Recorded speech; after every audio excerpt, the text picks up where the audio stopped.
Good morning. I'm going to talk now a little bit about the nature of consciousness, the nature of what it is to be you, the sense of I. And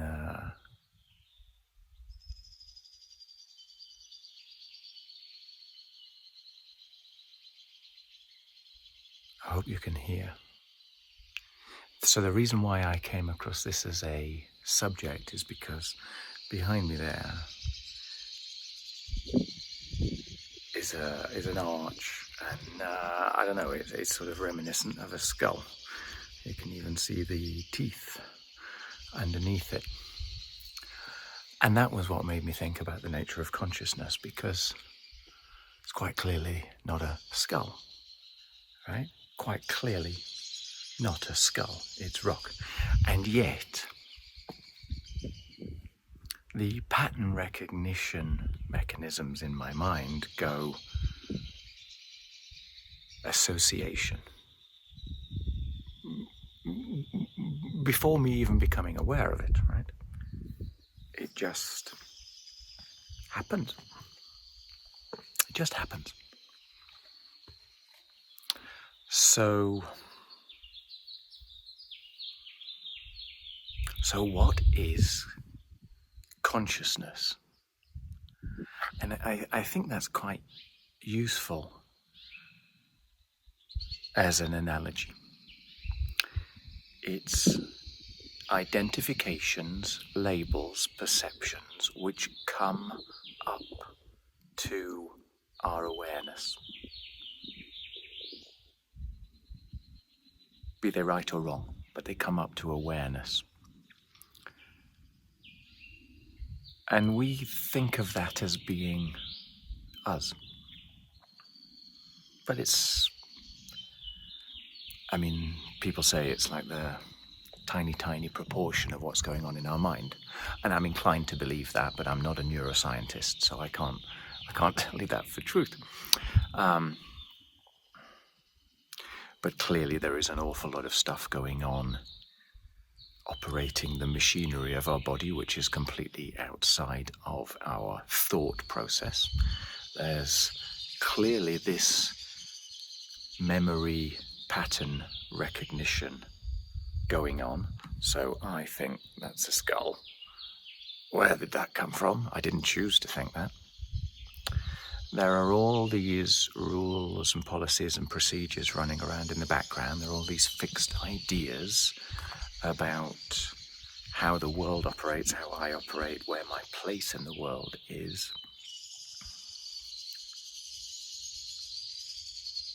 But the part of me that I think is I,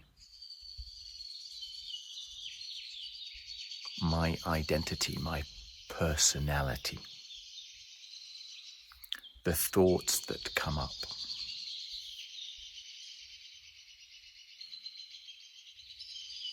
who's to say? Who's to say? So here's the first observation, right? The first observation is we don't choose our thoughts. They appear. We become aware of them. And then if you're like me, you kind of go, oh yeah, that was me. But it wasn't. It just appeared. So that's one thing. The more I associate with those thoughts, the more I'm sure it's me. The more it feels like me. Even though I know it's not a skull. And you can go many levels down there. You can go down the level of amusing yourself. Look at the part of me that decided that. How amusing is that? So you can observe yourself.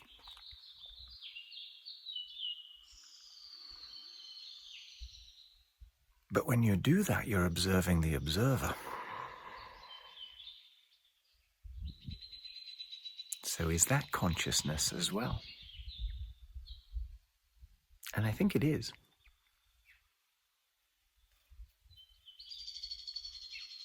So consciousness is a self-perception,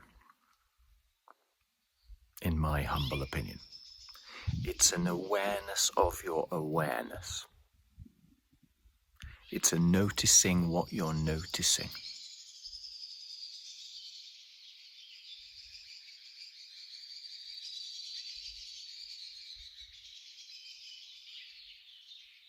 So the interesting thing is, where do those awarenesses come from? Okay. And as I say, I'm not a neuroscientist, so I can't help but put this into metaphorical basis. But look, we have a brain encapsulated inside a skull. From before we're even born, it's inside a skull. We've got eyes, we've got optic nerve, we've got ears, we've got smell, we've got sensation. We've got these nerves coming into the brain. And it makes sense of the world from that overload of information, massive amount of information, plus all of the parts of your body which is doing whatever it's doing, calibrating, temperature, stress, all these things. So they're all going on all the time, and they've been going on since before you were born. And that's a lot. And so the brain develops rules of thumb, develops quick ways to jettison the noise, to focus on what's important, and for the rest to just kind of do its stuff.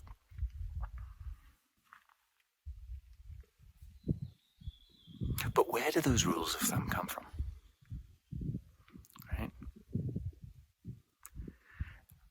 Maybe you want to think that there is an element of inherited knowledge from a prior life. I don't know. But for me, what's going on is you have experiences, maybe so far back in time that you don't even remember them, but that come to define your reality. And each experience, especially those initial experiences, because that's on virgin territory, it's on a blank page. So this is our first definition of who and what we think we are. They get embedded in our stories of ourselves. And then every subsequent event is seen in the light of those initial events and agreed with or disagreed with, and sometimes we adjust our perception, and sometimes we decide that what we're experiencing this time, that's not me. So over time, you come up with a broad understanding of what's going on. And then as you grow up, you start to define your place in that. And that tends to occur through random chance events which come to define us. So it's these, it's the curve, the bell end curve, significant events from our personal life experience, how we deal with them, how the world plays out, that come to define how we think we fit inside a changing world, how we cope, how we deal, how we think, what's useful and what's not. And that is the basis, the underpinning of our personality. Until we get to the point where we go, oh yeah. And it goes on rule of thumb. Because we've established our identity of ourselves, we've established our stories, and we come to make assumptions about what's coming next. And we label it accordingly. So apparently, we're not as good as we think we are in labeling our experiences. So if you're standing at the front line of a marathon, thousands of other people next to you, and you get this tingling sensation in your stomach, you're going to label that as excitement. Find yourself in a different circumstance. You're watching a horror film, same tingling experience. You're going to label that as anxiety. Now, who's to say what's right or wrong, right? But the point is that your expectation is the label of your perception. So we interpret our feelings based upon how we expect to feel. It's very important that.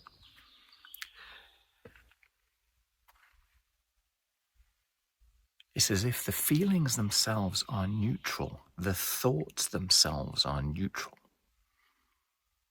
But we label them according to our expectations, which are based around our history, our experiences, our random labelings that have occurred through these moments of, these staccato moments of powerful experience. So the point is that what we think is us, I mean, maybe it's a little part of us. We could go with that. But we're an awful lot more than that. That's just the bit of us that we've had an experience that we can label. Somebody else in the same experience today, but with a different set of past experiences, would come up with a different expectation, therefore a different perception upon today's reality. They'd both be equally right or equally wrong. Depending upon their experiences in the past, they would decide in anticipation if they were capable of dealing with it or not, if they should trust other people or not, if they should submit to the world or not, if they should plan ahead, if they should run away. All based around our stories.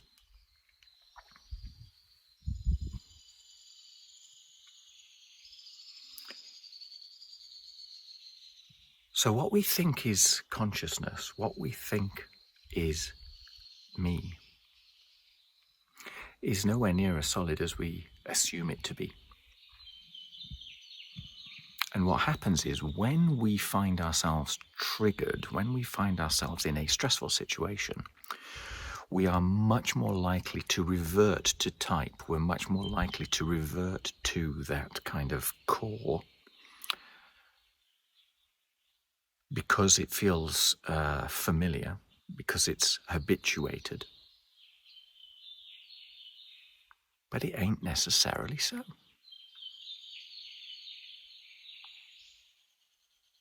And that's why I think it's useful to start taking a step behind your thoughts, observing what your thoughts are, observing the observer of the thoughts, observing the observer of the observer. And you can go down a rabbit warren with this. But the point is, the further you get a distance, a perspective on your thoughts, the wider your opportunity set. Okay? The more flexibility you're giving yourself to choose how to respond rather than automatically reacting.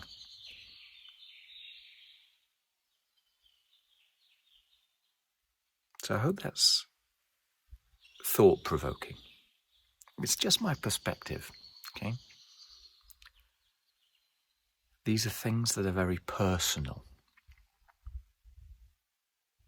And I'm sure my perspective on this would have been different had my life experiences been different. And who's to say if I'm right or wrong? Who's to say? I don't want to get down to the point of saying that, there's white mice in the distance who are actually running the world. But it's easy to get to the point where you start to wander into your own matrix and question your reality. What is reality? Maybe reality is groupthink. It's what we've all decided in common appears to be the case. But I think there's a lot of danger in generalities, okay? If we go back to that bell curve, let's say that 60% of that bell curve is in the center, but there's 20% at one end and there's 20% at the other end. And most of the momentous events in the world occur in those 20%. They don't occur in the 60% in the middle. They are the life-changing events. So, we generalize, but the impact comes from the moments when we are outside of the general. Therefore, it's useful to consider what you consider to be general. And think about what might also be. That's kind of amusing, right? Okay, I'll leave it at that. I hope that's interesting. If it is, let me know. I like to know if I'm on track with these things. If you've got questions, let me know.